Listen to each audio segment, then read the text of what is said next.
Assalamualaikum warahmatullahi wabarakatuh. Di sini saya akan memenuhi tugas ilmu hadis saya dan akan menjelaskan tentang terminologi hadis, kedudukan, dan fungsi hadis.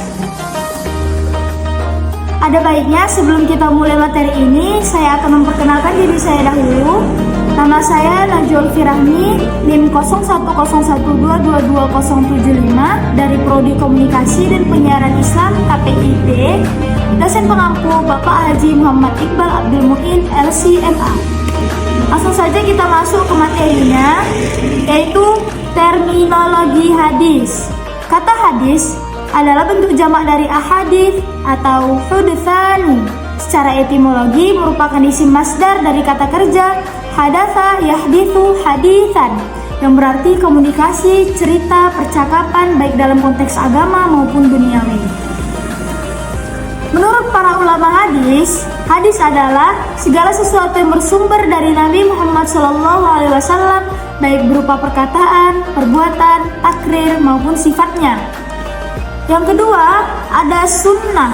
Sunnah secara etimologi berarti jalan lurus dan berkesinambungan, yang baik maupun yang buruk.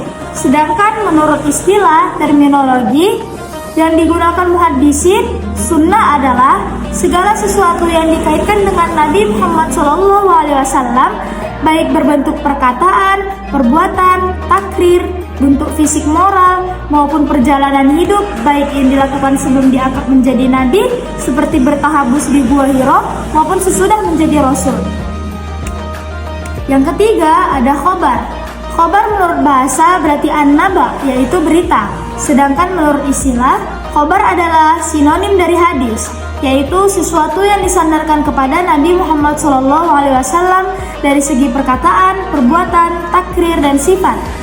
Bedanya khobar dengan hadis adalah hadis sesuatu yang berasal dari Nabi, sedangkan khobar adalah berita yang datang dari selain Nabi atas dasar dengan muhaddisin, dan khobar lebih umum dari hadis.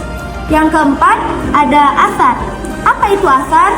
Secara etimologi, athar berarti baqiyat al-syai', yaitu sisa atau peninggalan sesuatu. Sedangkan pengertiannya sendiri secara terminologi ada dua pendapat. Pendapat yang pertama mengatakan athar adalah sinonim dari hadis, yaitu segala sesuatu yang berasal dari Nabi Muhammad SAW. Dan yang kedua, athar adalah sesuatu yang disandarkan kepada sahabat dan tabi'in, yang terdiri atas perkataan dan perbuatan. Selanjutnya, kita akan membahas tentang kedudukan dan fungsi hadis.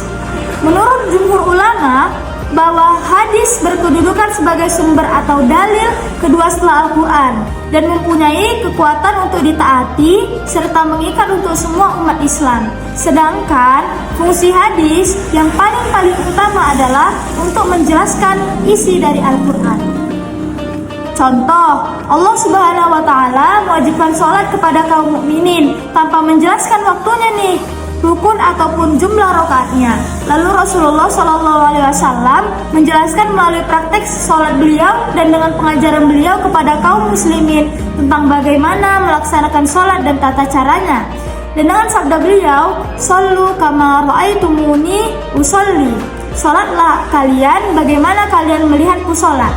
Demikianlah penjelasan saya tentang terminologi, kedudukan, dan fungsi hadis. Lebih dan kurang saya mohon maaf. Kepada Allah saya mohon ampun. Wabillahi taufiq wal hidayah. Assalamualaikum warahmatullahi wabarakatuh.